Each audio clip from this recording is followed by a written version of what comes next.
Nouveau podcast master. Aujourd'hui, on retrouve le format en présentiel. Je suis avec Nico seulement. Ça va bombarder. Salut Nico. Hello Mathéo, effectivement là on vient de faire un petit tour en Chine d'ailleurs. On était quelques jours en Chine au mastermind de Best Fulfill et ensuite aussi voir les agents en présentiel. C'était vraiment bien. Toi déjà du voyage que on a fait, est-ce que tu as deux trois choses en mode value rafale dès le départ du podcast à partager? Par exemple sur le mastermind, des choses qu'on a appris ou des personnes qu'on a rencontrées. Je pense qu'on peut directement partager la sauce de la sauce dès le départ. Ouais, c'est vrai qu'on a rencontré des personnes très valuables, notamment des personnes qui faisaient des dizaines de millions par mois et qui nous ont donné tout. Du coup, il y a pas mal de choses à partager. Qu'est-ce que je peux partager en value rafale? Première value, vraiment qu'on a appris, et ça c'est Dara Dene pour ceux qui connaissent. Ça peut paraître logique, mais en gros, maintenant, en 2026, surtout avec Andromeda, il faut plus juste faire une ads, il faut faire vraiment un écosystème. C'est-à-dire, si vous avez un angle qui marche, un message qui marche, admettons que vous avez un message qui marche, c'est, admettons que vous vendez des lunettes et ça marche très bien pour les barbus, ok? C'est les lunettes pour les barbus motards. Vous avez un message comme ça, winner, qui marche, et ben, à place de faire juste une ads et itérer, etc., il faut construire vraiment un écosystème autour de cette ads, c'est-à-dire d'autres ads qui vont venir compléter votre ads. Donc, différents stages d'awareness pour vraiment, en fait, que votre avatar qui est dans cet angle-là, il achète. Et des fois, il faut plus d'ads. Des fois, il faut revoir le même message sous différentes manières, plus de 6 fois. On dit 7. Donc, elle, ce qu'elle préconise, c'est vraiment, si vous avez une ads winneuse, eh ben, décliner différents stages d'awareness sur le même message, décliner avec d'autres content créateurs, d'autres formats, et matraquer vraiment des messages. Donc ça, c'est la première value rafale. Ouais, d'ailleurs, elle a aussi partagé que plus de la moitié de toutes les ads qui run, c'est en partnership ads. C'est-à-dire, c'est avec des créateurs ou alors avec des pages que eux-mêmes créent pour ensuite faire du partnership ads. Et aussi que plus de la moitié de toutes leurs ads, c'est 100% IA. Et elle disait d'ailleurs que si on lui reposait la question il y a un an, combien de pourcentage de ses ads c'était de l'IA, elle aurait dit peut-être 10%. Et même de base, elle aimait pas trop l'IA. Et là, elle a fait un switch et elle voit sur les ad accounts, il y a plus de la moitié, c'est tout IA. Et full partnership ads. Et pour moi, c'est ça où l'e-commerce est en train de se positionner. C'est vraiment, on a une facilité monstre à faire énormément de concepts différents, énormément d'ads différentes avec l'IA, mais à côté, faire du partnership ads pour rajouter beaucoup plus de trust, bah, si tu combines les deux, c'est là où les grosses marques printent le plus. Parce que si tout le monde peut faire de l'IA, il y aura tout le monde qui fera de l'IA et toutes les brands seront les mêmes. Mais si tu ajoutes du partnership ads et quand quelqu'un arrive sur ton funnel d'ads et qui se fait retargeter par à chaque fois une autre personne qui parle du produit, bah là ça print et c'est ce qu'elle a partagé aussi en plus. Ouais, 100% d'accord. Qu'est-ce que tu as d'autre comme value là que tu peux ajouter?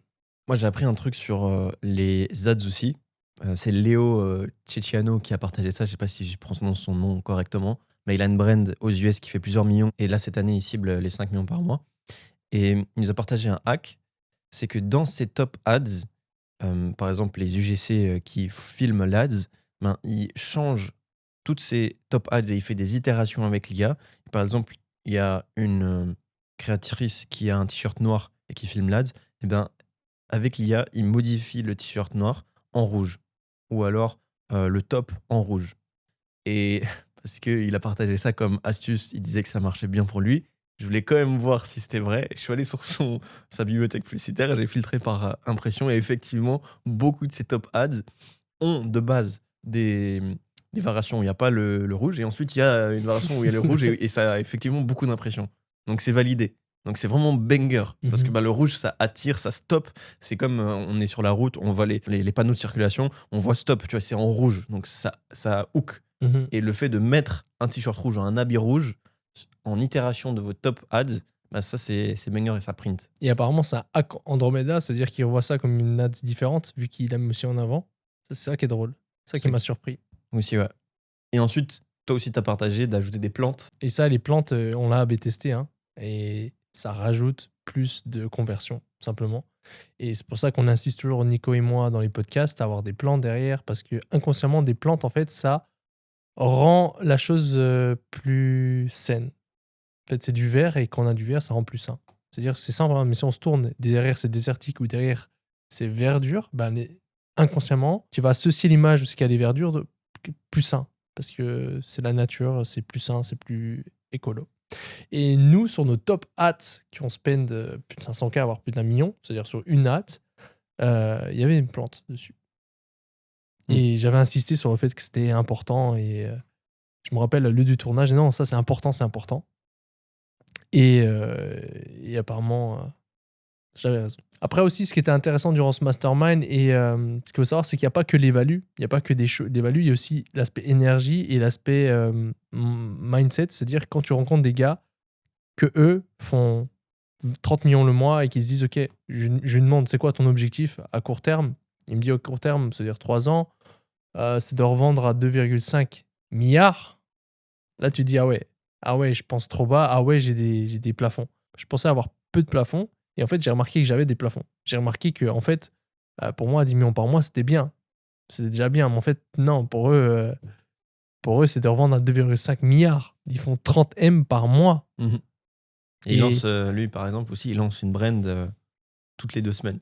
Il est en mode machine. Tu vois, il a déjà des brands qui cartonnent. Mais en plus, il voit des nouveautés. Il a les systèmes humains plus IA qui fait qu'il peut se permettre de lancer une brand toutes les 2 semaines.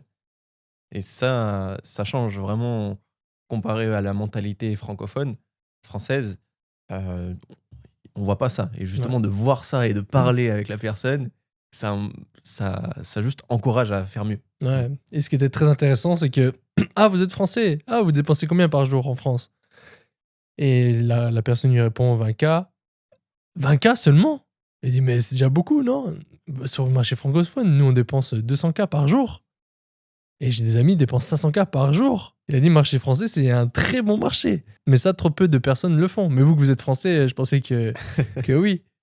Et là, autant moins que lui, déblocage. ça me disait, putain. Ouais. Et il a dit, non. Je me dis, OK, mais c'est quoi tes codes pour chiffrer sur le marché français? Il a dit, c'est simple, c'est l'e-com comme d'habitude. Et juste avoir un gros TAM. Et juste ça. Un produit que tout le monde peut utiliser ou presque. Ça débloque le scale en Europe. Ouais. Et lui scale aussi beaucoup en Europe. Il n'y a pas qu'US, il scale beaucoup en Europe. Il dit qu'Europe, c'est trop sous-exploité. C'est même simple. Il disait même que c'est le futur pour lui. Ouais.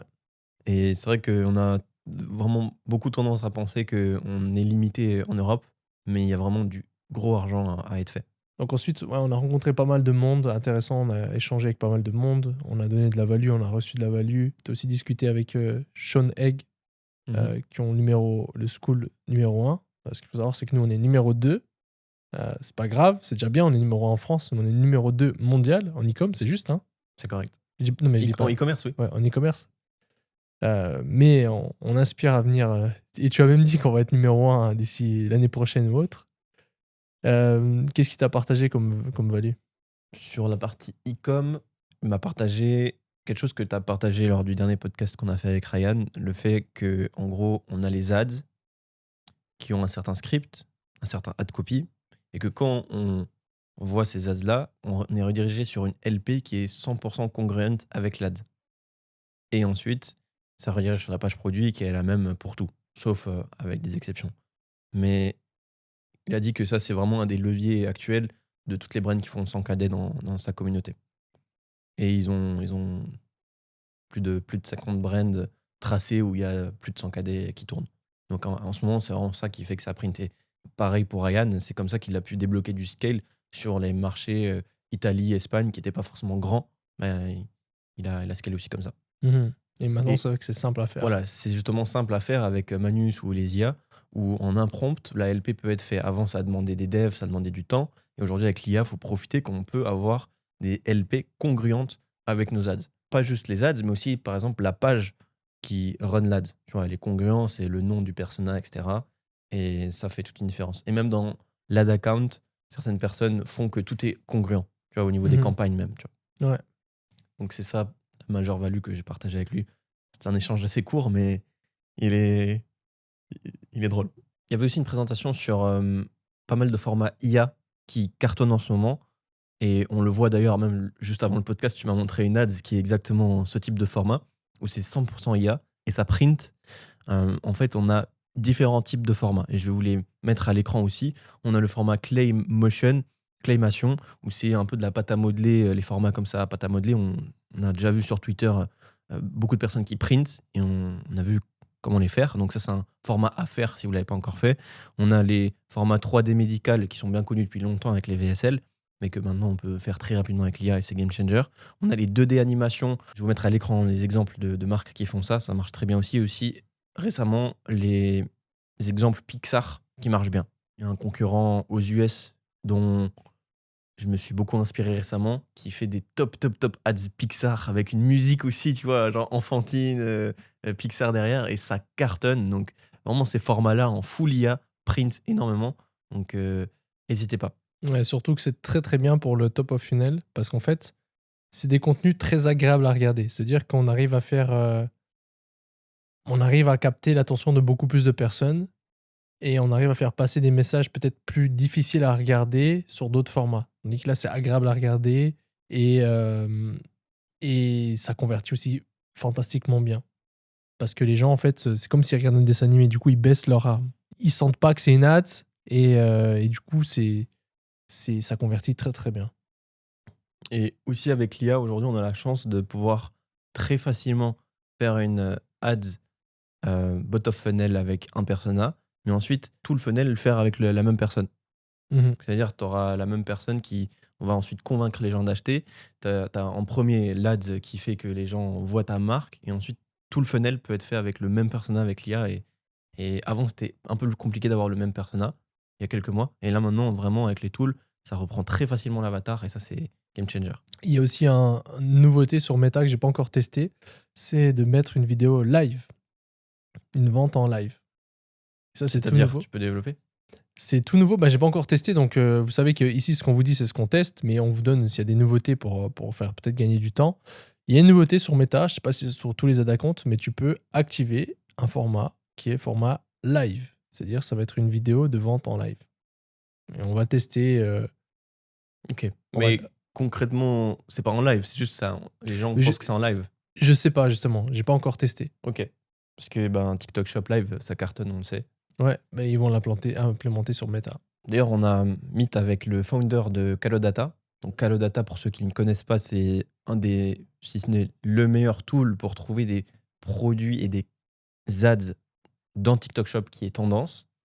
Et de pouvoir Meet avec lui, ça, il nous a partagé un peu des hacks Ouais. pour trouver encore des produits pépites. Mais c'est intéressant de voir le founder d'un tool qu'on utilisait depuis des années. Et il était là, comme tout le monde, il apprend. Et surtout, il apprend des users, des top users e-com pour son SaaS. Et c'est quelque chose qu'on doit faire aussi en e-com. D'ailleurs, il va aussi lancer des autres outils. Ouais, Ça va- CaloBoost ouais. pour faire du gifting, product seeding, etc. pour trouver et contacter facilement énormément de créateurs. Mais on aura une version bêta qu'on pourra partager à la commu. Dès que ça sort, on Mhm. partagera ça. Ouais. En tant qu'entrepreneur, bah, il fait plus d'1,5 million par mois. Ouais. Ce qu'il faut savoir, c'est que c'est 90%, 90% de profit sur des tools comme ça. Du coup, c'est du beau niveau. Et là, ils vont encore scale. Et en parlant de scale, la visite en Chine m'a quand même fait un petit déblocage au niveau du mindset parce que j'ai visité les warehouses, plusieurs warehouses, notamment une qui était assez grande. Tu sais, quand une personne partage ses résultats, elle fait 1 KD, 2 KD, en fait, c'est juste 20 commandes, 30 commandes par jour. Mhm. Et en fait, aux yeux de l'agent, bah, c'est vraiment un petit poisson. La personne qui C'est fait même 2 pas un poisson, KD, c'est même pas un poisson, c'est un goupil. Là. c'est un asticot. C'est un asticot parce que quand tu vas dans la warehouse, tu vois 20 commandes dans une journée, ça fait 1 minute et c'est fini. Le traitement de 1 KD, c'est 1 minute et c'est fini. Et en fait, de switcher son mindset, oublier le chiffre d'affaires et penser genre en nombre de commandes, tu sais, tu vas sur ton Shopify, tu regardes pas le chiffre d'affaires, mais le nombre de commandes, bah, ça te force à, à vouloir faire beaucoup plus. Parce que quand tu fais 2 KD, c'est quoi, 30 commandes? C'est Ouais. rien. C'est rien. Quand tu visites une warehouse, ton mindset, il change. Parce que tu vois aussi des grosses brands qui scale, tu vois. Le nombre de commandes qui est là, bien sûr, il y a des NDA, etc. Tu peux pas tout voir. Mais tu vois qu'il y a du volume. Et Ouais, ça, ils te ça le disent en change. nombre de commandes, il y a du 3000, 5000, Ouais, ouais. 4000. Et ça, suivant le panier moyen, ça fait des jolis montants. C'est un switch qu'il faut, surtout dans la sphère francophone, à se dire qu'il faut scaler. Ouais, faut scaler. Et on peut le faire en Europe. Ouais, il y a des bons niveaux. Il disait aussi, d'ailleurs, la personne qui spendait 200 KD en Europe, que les influx, c'est sous-côté. Les influx en Europe, c'est sous-côté. Ils sont pas assez contactés, il y a beaucoup d'argent à faire. Surtout, il parlait des marchés nordiques où il y a des ROS de malades à faire. Voilà, ça c'est Pépite, c'est cadeau. petit cadeau. Si vous avez une brand dans les marchés nordiques, faites absolument les influx. Entre le Groenland et les Pays-Bas. Ensuite, on a aussi appris au niveau des abonnements avec Nick Schickleford. Ce qu'il faut savoir, c'est que c'est un gars qui est là depuis longtemps en e-com, qui a un très bon niveau en e-com et qui nous a aussi partagé la sauce au niveau des abonnements. Et en gros, un truc que j'ai retenu et que je pourrais partager, c'est vraiment, si vous avez un abonnement en place, si vous avez mis un abonnement en place pour votre brand, soyez pas trop agressif parce que vous allez le payer. C'est-à-dire, ça sert à rien d'avoir un take rate trop élevé et puis ensuite d'avoir un churn très élevé aussi. Ça va juste vous causer des problèmes. Le but, c'est d'avoir un ratio sain entre les deux, d'avoir un nombre de take rate où c'est que les gens savent qu'ils vont prendre un abonnement, sont avertis avant leur premier prélèvement et du coup, churn moins. Parce que ceux que vous avez savent que c'est un abonnement. Et ça, c'est très important, parce que sinon, ça peut être vite un enfer avec les paiements processeurs, etc. Les masterminds, moi, je conseille vraiment d'en faire entre 4 et 6 par année. Idéalement, tous les 2 mois, tous les 3 mois, un par quarter, c'est déjà bien. Parce que vraiment, vous apprenez, vous avez des contacts. Et si vous voulez scaler, vous êtes obligé de faire des masterminds. Nous, on en repartit encore un dans quelques semaines, dans 2-3 semaines, en Europe, avec pareil, des gars qui font plus de 100 M. On va en organiser un en juillet aussi. Je pense qu'on avertira les gens. Je pense que quand sort cette vidéo, peut-être qu'on aura déjà averti ou on va avertir. Si on va avertir à l'avance les gens, un peu plus à l'avance. C'est vrai que les derniers masterminds qu'on a fait, c'était très à l'arrache. Ouais, c'était 2 semaines à l'avance. C'est-à-dire 2 semaines, 2-3 semaines à l'avance. Et les gens, ceux qui pouvaient, venaient. Parce qu'en fait, nous, on s'est dit, OK, on le fait. Et ceux qui sont là, ils seront là. On ne vise pas de faire du commercial, faire des massive entrée, de faire venir n'importe qui. Ceux qui sont là doivent être là. Mais là, on s'est dit, OK, pour une fois, on va peut-être avertir plus de gens. Les gens pourront s'organiser, etc. Donc, quand vous voyez cette vidéo, peut-être qu'il sera déjà sorti, enfin, que les inscriptions seront déjà sorties ou pas. Ça va se dérouler début juillet en Europe. Pour une édition au festival. Moi, ce que j'aime beaucoup avec ces masterminds qu'on organise, c'est que tu as directement l'environnement en fait, qui est présélectionné pour toi. C'est-à-dire les participants, ils viennent et en fait, ils savent que c'est que des bonnes personnes autour et que tu networks avec ces personnes-là, tu brainstorms, tu as cet esprit communauté comme ça où tout le monde chiffre. Et ensuite, tu rentres chez toi et tu es ultra motivé et tu peux limite t'enfermer parce que tu as eu le réseau grâce à ce mastermind et ensuite scaler fort et ensuite revoir des personnes. Et l'énergie aussi. En fait, quand tu vois ces personnes-là, niveau fréquence, je sais pas comment expliquer, mais en fait, ça te débloque des trucs naturellement. Juste de traîner avec la personne, juste d'être avec le groupe. En fait, tu es dans le groupe, tu te sens bien et tu saurais pas comment te dire, tu te sens bien. Le mastermind se termine, tu te sens pas très bien parce que, en gros, c'est tu quittes le groupe. Beaucoup de personnes nous disent qu'elles sentent comme une mini-dépression, toi, juste le fait d'avoir quitté le groupe. Et ensuite, motivation. Et ensuite, c'est pas pour nous vanter, mais vraiment, je crois quasiment toutes les personnes nous ont écrit pour dire après le mastermind, j'ai fait x2, x5. Après le mastermind, j'ai débloqué ici, fois ça. Je vais pas dire en termes de temps, mais certains, c'est assez rapide. D'autres, ça prend un peu de temps, mais ça fait toujours un shift. Et nous, ça nous le fait aussi. Donc, ouais, vraiment, je peux donner un conseil, un mastermind par quarter. Vous allez juste vous laisser passer les jours, vous connecter avec les gens humainement. Vraiment, humainement, c'est important. Le gars qui faisait 30 M par mois, il connectait avec nous. Il nous posait les prénoms, comment tu t'appelles, qu'est-ce que tu fais. C'est pas parce qu'il fait 30 M qu'il va snobber tout le monde et qu'il va discuter qu'avec les gars qui font 30 M. Et en plus, c'est le premier apprenant. Là-bas, il était en mode apprentissage. Ah ouais, il posait le plus de questions à chaque intervenant. C'est lui qui posait les questions à chaque intervenant. Il était tout devant. Le bon élève, il était tout devant, il posait les questions. C'est un exemple. Et si vous êtes là et vous pensez être le roi du monde et à pas poser de questions, à pas vous mélanger avec ceux qui sont en dessous de vous, vous avez rien compris. D'ailleurs, lors du mastermind, il y avait aussi Philippe Lee. Il a aidé à générer plus de 250 millions l'année passée via Amazon en 2025. Il a aidé aussi plus de 200 marques à se lancer sur Amazon. Et Amazon, c'est aussi quelque chose à mettre du focus dès le moment où vous faites à peu près 150 000 de chiffre d'affaires par mois.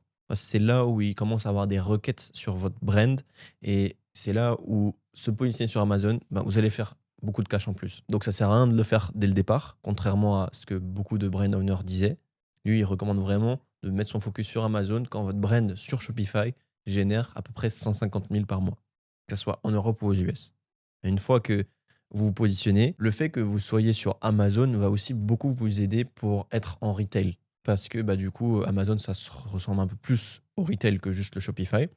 Et les gros stores retail comme Walmart et autres aux US, ben, quand ils voient une brand qui est sur Shopify mais aussi sur Amazon, ben, ils vont t'accepter beaucoup plus rapidement. Et aussi en termes de valorisation, c'est game changer. Mhm. 100%. Ne pas être sur Amazon, vous allez perdre beaucoup d'argent. Et il a partagé un petit glitch une petite astuce pour Amazon, pour avoir des avis positifs à Amazon en grande quantité. Parce qu'il faut savoir que quand on se liste sur Amazon, le plus dur au début, c'est d'avoir des bons avis. Et aussi, le plus dur au début sur Amazon, c'est de faire des ventes et commencer à être rentable. Et pour ça, il faut des bons avis. Et pour avoir des bons avis, ce qu'il recommande de faire, c'est de poster à des gens qui ont vraiment utilisé le produit ou alors des connaissances, etc. Vous allez poster des bons avis bien rédigés en mode pourquoi ils ont acheté le produit, les solutions qu'ils ont déjà testées avant et comment ce produit-là, votre marque en question, a bien aidé. Et la petite astuce qu'il a partagée, c'est de poster 3-4 avis vidéo. Mhm. Parce que Amazon se veut avoir un peu plus de vidéos sur sa plateforme. Et le fait de mettre des avis vidéo, ça va faire que les avis sont bien puissants et vous allez être mieux répertorié. Le fait de faire ça, les gens vont voir qu'il y a des bons avis et vont être plus enclins à aussi eux mettre, de par eux-mêmes, des bons avis. Comme on le fait avec les commentaires méta, où on l'a mentionné énormément de fois. C'est qu'on vient mettre des commentaires méta sous nos publicités et ça vient même engager les gens à vraiment en mettre plus. Parce que s'ils n'en voient pas, ils vont pas en mettre de base. Mais vu ils voient des avis positifs, ben ça engrange énormément d'avis positifs. Mais les vidéos, c'est à privilégier quand on débute nos listings sur Amazon. Donc, il nous a partagé ça comme sauce aussi. Honnêtement, quand il a partagé les chiffres, c'est quand même impressionnant. Il y a des marques qui ont genre 80% de marge sur Amazon. Mhm. Donc, c'est quelque chose à pas oublier quand même. Et même en Europe, hein. Même en Europe, ouais. C'est pas que US. Les gens pensent que US, mais en Europe, c'est à peu près pareil qu'aux US, à peine moins. C'est-à-dire qu'aux US, si c'est 30% de tes visites que tu as sur Shopify qui vont venir chercher sur Amazon, selon les pays en Europe, ça va être 25-20%. Ouais. Et il y a des pays où c'est quasiment pareil. Comme Italie, Espagne, il y a certains pays en Europe. Après, vous pouvez regarder avec GPT ou Claude, mais il y a des pays, c'est pareil que US. Ouais. Et il disait un dernier point pour ça, c'est que ce qu'il voit qui marche bien lors des 3 premiers mois, il met aussi quand même du budget en Amazon Ads. Mhm. Parce que bah, du coup, Amazon Ads, on donne de l'argent à Amazon et eux aiment bien quand ben, tu fais de l'Ads parce qu'ils gagnent de l'argent. Et Mhm. du coup, ils te mettent vraiment un plus en avant, même pour la partie organique. Donc ça, c'est à faire au début du listing. Et du coup, on a pu visiter aussi un de tes fournisseurs sur ta brand. C'est la première fois que tu les visites, je crois. Mhm. Est-ce que tu as pu négocier des deals ou discuter des choses, des bottlenecks que tu avais avec le fournisseur ou... Ouais, donc c'était la première fois que j'utilisais des usines depuis le début que je fais de l'e-commerce. C'est la première fois que j'allais en Chine. Je voulais toujours y aller et après je disais, oh, vas-y, flemme d'aller en Chine, c'est compliqué, etc. Et là, je me suis un peu forcé. Et du coup, comme il y avait le mastermind, je disais, ok, bah, c'est parfait. Et on a visité plusieurs usines. Et ouais, c'est autre chose de voir en réel. De voir en réel des gens qui travaillent, des gens qui vivent grâce à toi, en fait, de plein de gens qui vivent grâce à toi. Et de voir aussi des suppliers, de communiquer en réel avec eux, pas par WhatsApp ou Slack. Ça change tout. Parce que même humainement, t'as l'impression que la personne eh ben, est différente. Tout est plus clair, en fait. J'ai l'impression que vraiment tout est plus clair. Et surtout, avec les Chinois, c'est que des fois, c'est compliqué. Bah là, c'était simple. Là, je parlais, elle me comprenait. Oui, bah, qu'est-ce que tu avais comme supposition à qu'on puisse faire pour améliorer notre collaboration? Et je lui disais, elle me disait pareil. Et on se comprenait, en fait. Tandis que par Slack, ça pouvait prendre des semaines, on se comprenait pas. Là, il fallait améliorer le produit. Simplement, ils viennent avec une plaquette, les améliorations, on regarde en réel. Et c'était simple. En fait, humainement, c'était simple. Donc vraiment, à pas négocier. Je pense que un conseil que je pourrais donner, c'est que si vous faites déjà de l'argent, ça peut être un énorme levier d'aller voir les personnes en humain. Il peut vous débloquer des deals, ça peut vous donner, ça peut vous renforcer vos liens et qui puissent vous accorder plus de lignes de crédit ou autre. Donc vraiment, fait d'aller en physique, ça peut vous faire gagner beaucoup, beaucoup d'argent. Donc, Ouais. à pas négocier. On discutait aussi avec quelqu'un qui était venu à notre mastermind. Il disait que lui avait visité il y a quelques jours son fournisseur et il a descendu son code de 30% juste Mhm. en négociant, Ouais. juste en un repas. Ouais. Et faut savoir, petit hack, si vous allez visiter votre agent euh, en Chine, la culture des cadeaux est monstre. Ça veut dire, ils adorent les cadeaux. Et n'oubliez pas un cadeau si vous allez visiter votre agent en Chine. Voilà, c'est une petite astuce. Si vous, non, mais vous venez de France, amenez Ouais. un cadeau de Ouais. France. Et vraiment, ça sera top pour la collaboration. Ouais, important. Là, j'aimerais parler d'un point. Il y a beaucoup de personnes, je vois, qui posent comme question. Parce qu'on a mentionné plusieurs fois dans nos podcasts la campagne zombie. Et j'ai eu beaucoup de questions sur comment ça fonctionne concrètement, à partir de quand l'activer, etc. Donc, pour ceux qui ne savent pas aussi ce que c'est une campagne zombie, c'est on a pas mal d'ads et les ads qui tournent plus ou qui tournaient avant, qui étaient winneuses avant, etc., on les balance dans une campagne sur Meta qui s'appelle campagne zombie et souvent c'est très profitable. Et du coup, à partir de quel moment les personnes doivent activer cette campagne? Parce que j'ai vu beaucoup de questions sur ça. Combien de spend daily déjà sur l'ad account? Je dirais quand même, il faut minimum spend un petit peu, donc au minimum de KD de spend. Et là, tu peux commencer à séparer, à créer une nouvelle campagne. Ok. Et genre, tu mets combien à peu près de ton budget total? Tu mets combien de pourcentage d'ads sur Alors, la il n'y a cible pas de zombie? pourcentage, parce que les ads qui vont être dedans n'ont pas pour but de tester ou de scaler ou de retargeter. C'est-à-dire que si tu es rentable, bah, tu augmentes le budget. J'ai sur des comptes où c'est que le budget des campagnes zombie est presque autant élevé que le budget des campagnes scaling. Donc, moi, je dirais, en fait, tu spends 2 KD. Là, tu as des ads qui ne reachent pas le plafond, le minimum de ROS que tu as. C'est-à-dire que si tu as un CPA ou ROS break-even, on va dire, à 40, et tu vois, tu as des ads qui sont en dessous de 1, mais qui spendent beaucoup, bah, en fait, là, ça va être intéressant de les mettre dans une campagne zombie.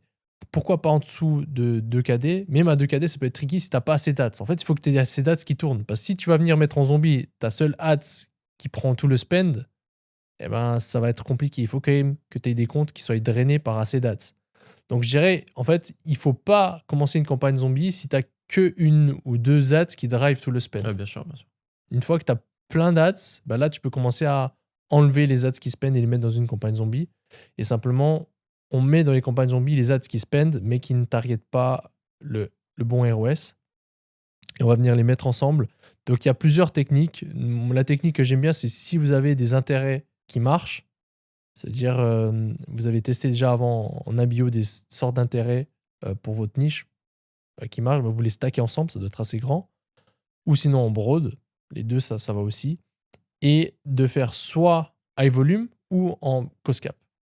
Mais en règle générale, ça marchera toujours mieux en cost cap parce que comme ça, vous avez des meilleurs résultats. Nous, actuellement, on a en cost cap. Et le budget, bah, tu peux commencer à $500 jour, à $300 jour, peu importe. Et après, tu augmentes si ça marche bien et tu descales si ça marche pas. Et chaque semaine, on prend nos ads qui spendent trop et qui n'ont pas les bons targets et on les met dans les campagnes zombies, dans des nouveaux adsets. Enfin, dans les adsets existants, jusqu'à 15 ads par adset ou dans des nouveaux adsets. Ok. Et t'as déjà scalé fort ces campagnes zombies ou même quand ça marche, tu le laisses de par toi-même à low budget, entre guillemets? Non, je scale. Si pour moi, j'ai une règle, c'est si c'est rentable, la campagne, je l'augmente chaque jour. Ok. Si c'est pas rentable, je décuse. Ok, intéressant. Et là, pour vous donner un ordre d'idée, j'ai sur des comptes, c'est que ma campagne zombie est presque au même montant de spend que les campagnes scaling. Ok, c'est-à-dire c'est des gros budgets. J'ai des périodes où c'est que les campagnes zombies descendent un peu et remontent. En règle générale, c'est dans les campagnes quand même les plus profitables. Alors que les ads, avant dans les campagnes de scale, n'avaient pas un bon ROS. Et là, c'est drôle, c'est qu'ensemble, la campagne est profitable. Ok, bien, ça va répondre, je pense, à beaucoup de personnes qui se posaient la question sur ça. Et ensuite, là, de retour à Dubaï, donc t'es arrivé ce matin, t'as C'est pris ça. le vol de nuit, t'es arrivé ce matin. Là, ça va être quoi un peu ton setup niveau productivité? Qu'est-ce que tu vas faire, pas faire? C'est ça, je suis arrivé sur Dubaï là cette nuit. J'étais aussi en Chine avec toi juste avant. Et avant la Chine, j'étais en Thaïlande. Donc après le mastermind qu'on a fait à Koh Samui, je suis resté en Thaïlande. j'ai des bonnes habitudes que j'ai pris en Thaïlande et d'ailleurs ça m'a beaucoup aidé sur mon système nerveux parce que là-bas il y a un cadre qui est plutôt relaxant. Donc je dirais qu'il faut avoir un juste milieu un peu sur toutes les zones de la map sur Terre où on va. Par exemple sur Dubaï, vraiment ici, il y a l'énergie de tout casser en business, tout casser les records et faire des chiffres monstres. Mais ensuite son corps, son système nerveux, il faut bien le manager. Et du coup, les process que là, je mets en place qui m'aident énormément. Déjà, je me réveille, je fais cohérence cardiaque direct, dehors, au soleil. Combien Euh, de minutes? 5? 5 minutes, juste quand je me réveille, 5-5. Donc, je respire, j'expire 5-5. C'est des respirations neutres. Ensuite, je prends mes électrolytes, etc. classiques. Je fais mes learning. Donc, tous les jours, je fais du learning. D'ailleurs, on est en train de build avec Mathéo une IA où c'est que ce sera notre deuxième cerveau pour en fait mettre tous nos learnings parce qu'on apprend tellement tous les jours maintenant. Parce que maintenant, il y a tellement de nouveautés tout le temps et on va avoir une IA qui filtrera pour nous. Donc, on va essayer de partager aussi à la commu le système. Et du coup, learning et ensuite deep work. Je peux pas faire 3-4 deep work par jour. Là, mon système nerveux, il me permet pas de faire ça. Donc, j'en fais 2 par jour et je suis obligé de faire des deep work sur les tâches à haut leverage. Et ce que j'ai aimé en Thaïlande, c'était que déjà les massages sont gratuits et j'ai vraiment vu que les massages, ça aidait énormément. Quand il est gratuit, si jamais, il veut dire que ça coûte rien. Ouais, en gros, Parce que c'était. genre, ah ouais, Oui, gratuit. non, non, non, mais genre pour 5 $, t'as un Ouais. massage de 45 minutes. Du coup, tous les jours, je faisais déjà un massage, genre cou, épaule, dos. Et là, ça peut paraître juste bizarre que je parle de massage sur une chaîne de e-commerce. Mais en réalité, j'ai fait je peux chiffrer plus grâce à ça. Parce que Mm. ça me détend, mais Ouais. monstre. Ça Ouais. détend vraiment énormément. Et surtout, là, depuis décembre, j'ai eu le stress qui vient ici vers le cou, etc. Et je le ressens quand le stress arrive. Et le fait de me détendre comme ça, c'est game changer. Donc, faire plus de massages et aussi la sieste, ça m'aide énormément. Juste après manger, faire une sieste de 30 minutes. Pas forcément à chaque fois une sieste, mais souvent aussi du NSDR. Donc, soit NSDR, soit la sieste, c'est mon corps qui choisit. En gros, je mets une vidéo YouTube où il n'y a rien, il y a juste du son de l'océan. La vidéo YouTube, elle dure 30 minutes. Et généralement, je me réveille au bout de 20 minutes, 25 minutes. Une fois sur deux, c'est NSDR. Une fois sur deux, c'est sieste normale où je m'endors vraiment. Et ça me fait un bien fou. Vous pouvez voir les bienfaits des siestes NSDR. C'est game changer. Vraiment, checker avec l'IA, vous allez être choqué. Donc si vous mettez ça en place, ça peut vous aider énormément et à tenir plus sur le long terme. Ce qui m'aide aussi, c'est la respiration qu'on a partagée avec Arthur. Respiration en DMT, c'est Banger. c'est absolument banger. Si vous ne C'est l'avez pas absolument. encore fait, faites-la. On la remettra ici. Je pense qu'on la remettra quand il faut. Faites-la, vraiment. Ouais. Et concrètement, en gros, c'est comme une respiration Wim Hof, sauf qu'il y a des choses en plus. Il y a une inspiration en plus que tu tiens et tu dois vraiment serrer tes abdos quand tu la tiens. Et t'as, je sais pas, t'as l'air et l'énergie qui te monte au cerveau. Ensuite, quand tu relâches, ça relâche vraiment Ah ouais. fort. Et, et Tu te sens bien, ouais, ton tu te sens- cerveau, ça s'aligne. En fait, ça te raligne les pensées, t'es calme et ça te dynamise. En tout cas, moi, c'est ça que ça me fait. C'est ça. Et après, attention avec les habitudes et toutes ces habitudes bien-être, etc.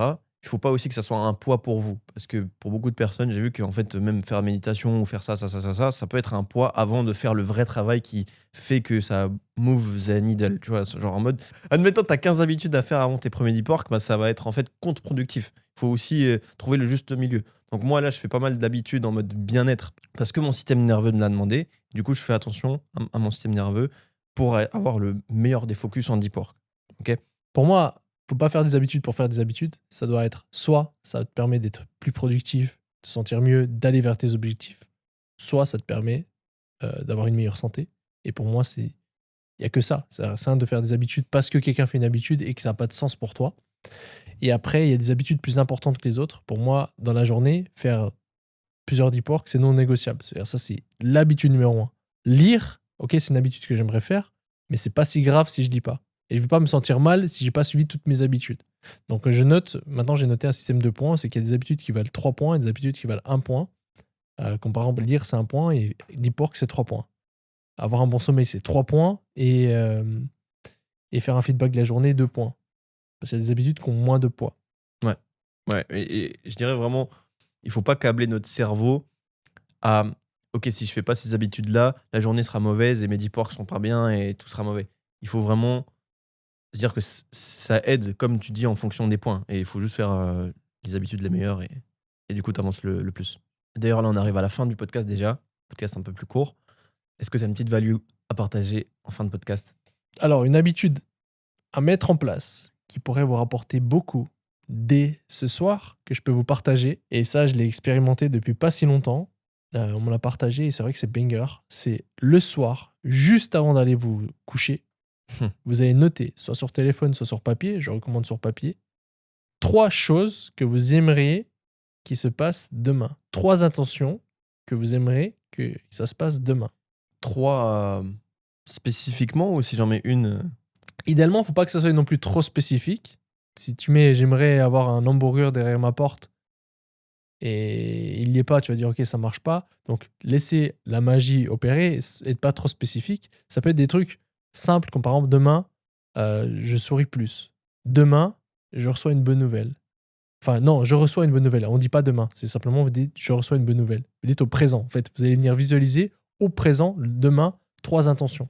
Donc je souris plus, je reçois une bonne nouvelle, je reçois de l'argent d'une manière inattendue. Je me sens bien à la fin de ma journée. Donc en fait, vous allez venir juste noter 3 choses, 3 intentions que vous aimeriez demain. Et ce qui va être très intéressant, c'est que votre subconscient va être travaillé durant la nuit.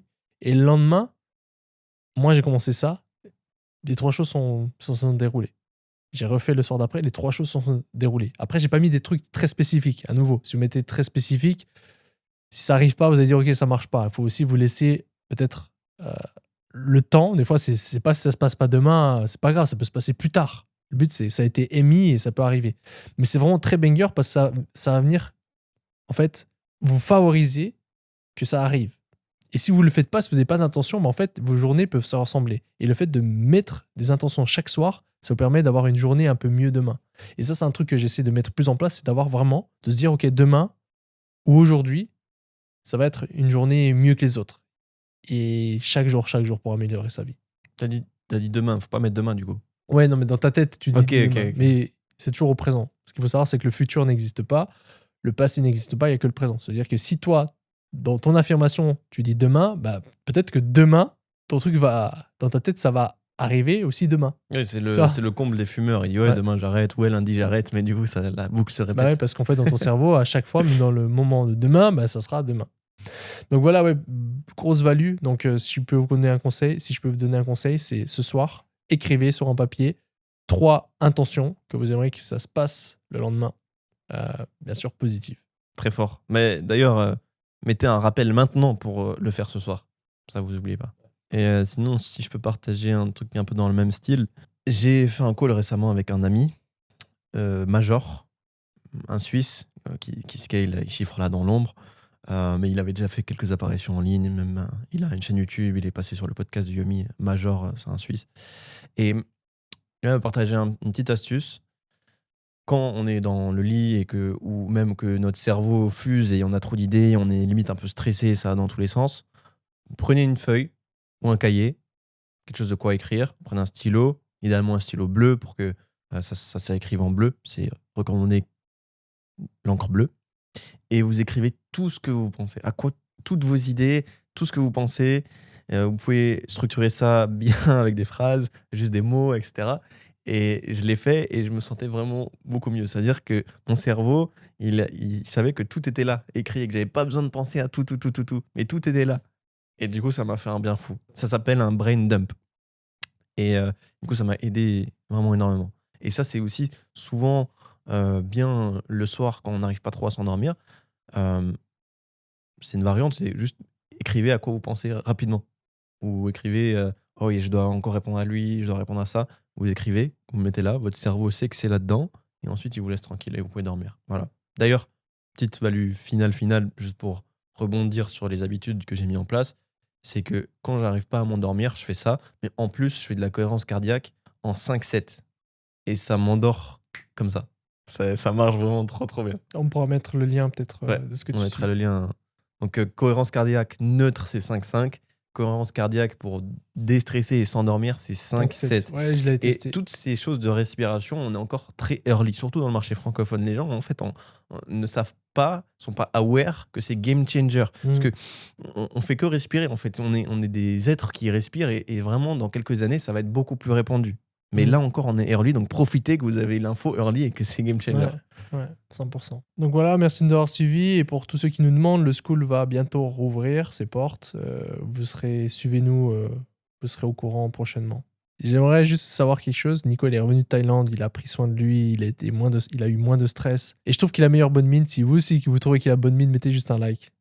See you guys.